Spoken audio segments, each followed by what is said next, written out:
तो आइए अब देखते हैं अगला टॉपिक। अगला टॉपिक है हमारा मीडियम ऑफ लाइट, कि मीडियम ऑफ लाइट जो होता है वो क्या होता है। तो डेफिनेशन यहाँ लिख दिया मैंने, तो डेफिनेशन पढ़ देता हूं मैं। The substance through which light propagates और tries to do so is called medium of light.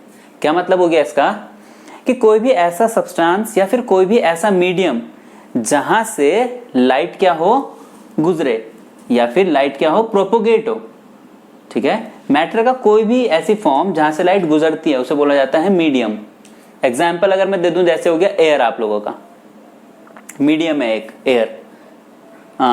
Water, water भी एक मीडियम है। दूसरा हो गया ग्लास, ग्लास भी एक मीडियम है ना। तो तीनों फॉर्म हो गए, एयर गैस की फॉर्म हो गई, वाटर लिक्विड की फॉर्म हो गई, और ग्लास जो हो गया आप लोगों का वो सॉलिड की फॉर्म हो गई। तो क्या हुआ, मीडियम का मतलब कि कोई भी ऐसी मैटर की कोई भी ऐसी फॉर्म जहां से जो लाइट होती है वो क्या होती है, स्प्रेड होती है, या फिर लाइट प्रोपोगेट होती है, उसको हम लोग बोलते हैं मीडियम। अब चाहे वो कैसा भी हो, एयर, सॉलिड या फिर लिक्विड। ठीक, अब इसके टाइप्स होते हैं। देखिए 3 टाइप्स में यहाँ पर इसे बांटा गया है। अब मीडियम को 3 टाइप में बांटा गया है। जो पहला टाइप है वो हो गया ट्रांसपेरेंट, अगला है ट्रांसल्यूसेंट, और अगला है उसके थर्ड जो है वो है ओपेक। तो एक एक करके तीनों को डिस्कस करेंगे। सबसे पहले देखते हैं ट्रांसपेरेंट, कि ट्रांसपेरेंट जो होता है वो क्या होता है। तो ट्रांसपेरेंट की डेफिनेशन जो यहाँ लिखी है वो लिखिए, the medium through which light propagates completely.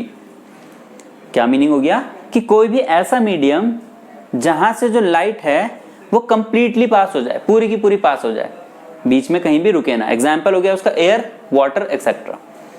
क्या एयर का क्या मतलब हो गया, देखिए जैसे क्या है कि मैंने यहाँ पर कोई भी टॉर्च जलाई, अब अगर बीच में क्या होगा, एयर होगा पूरा का पूरा। मैं यहाँ एग्जांपल के तौर पे बता देता हूँ आप लोगों को, है ना। यहाँ पे क्या है ना, आप लोगों ने टॉर्च जलाई, मान लीजिए यहाँ पर ये आप लोगों ने टॉर्च जलाई, और यहाँ एयर है,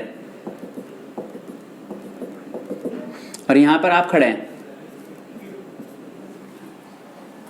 ठीक है, तो क्या होगा, जैसे ये टॉर्च में से लाइट निकलेगी, ये जो लाइट टॉर्च में से लाइट निकली, तो क्या हो रहा है, एयर में ट्रेवल कर रही है, एयर से होकर गुजर रही है, और कंप्लीटली पूरी की पूरी आपकी आंखों में पड़ती है। ऐसा कहीं भी नहीं होता कि बीच में कोई भी उसका जो लाइट का जो कोई भी पार्ट है वो क्या हो जाए, रुक जाए, है ना। तो कंप्लीटली अगर जो लाइट होती है एक जगह से निकलने के बाद दूसरी जगह अगर पहुंच जाए तो उसे बोलते हैं ट्रांसपेरेंट मीडियम। ऐसा आप लोगों का होता है एयर में और वाटर में, दोनों जगह।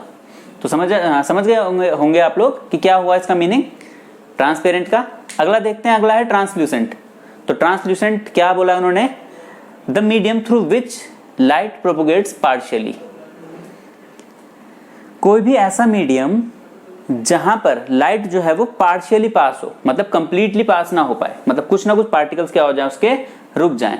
तो उसका एग्जांपल उन्होंने बोल रखा है वैक्स पेपर। वैक्स पेपर का मतलब क्या हो गया, जैसे आपका कोई भी पेज होता है ना नॉर्मली, है ना, उस पर अगर आप पेज पर मारते हैं कोई भी लाइट, तो देखिए आधी लाइट इस तरफ दूसरी तरफ रुक जाती है और आधी लाइट ही पास होती है दूसरी तरफ, तो उसको बोलते हैं वैक्स पेपर। वो एग्जांपल है आपका ट्रांसल्यूसेंट का।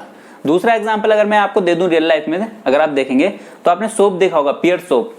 पियर्ड सोप पे अगर आप लाइट मारेंगे एक तरफ तो दूसरी तरफ निकल जाएगी, है ना, आधी लाइट दूसरी तरफ निकल जाएगी, आधी एक ही तरफ रह जाएगी। तो वो भी क्या एग्जांपल है ट्रांसल्यूसेंट का। तो कोई भी ऐसी चीज जहां से जो लाइट होती है वो पार्शियली पास हो जाए उसको बोलते हैं ट्रांसल्यूसेंट। ठीक, तीसरा एग्जांपल है ओपेक।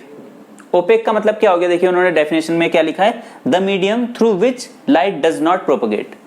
मतलब ऐसी चीजें जहां से जो लाइट है वो पास ही ना हो, डज नॉट प्रोपोगेट। एग्जाम्पल हो गया उसका मेटल या वुड। क्या मीनिंग हो गया, आपने क्या कर रखा है, कोई भी वुड रखी है, लकड़ी का कोई भी पीस रखा है, या फिर दूसरा मेटल का कोई भी पीस रखा है। आप एक तरफ से लाइट मारेंगे तो दूसरी तरफ आपको कुछ भी नहीं दिखेगा, मतलब लाइट जो है एक ही तरफ रह रही है, दूसरी तरफ नहीं आ रही है, तो मतलब उसमें से लाइट क्या नहीं हो रही है, पास ही नहीं हो गया। तो जो मेटल हो गया आपका वो कैसे ऑब्जेक्ट हो गए, ओपेक ऑब्जेक्ट हो गए। ठीक है, तो इतना आई होप आप लोगों को समझ में आया होगा। अब देखते हैं अगला टॉपिक।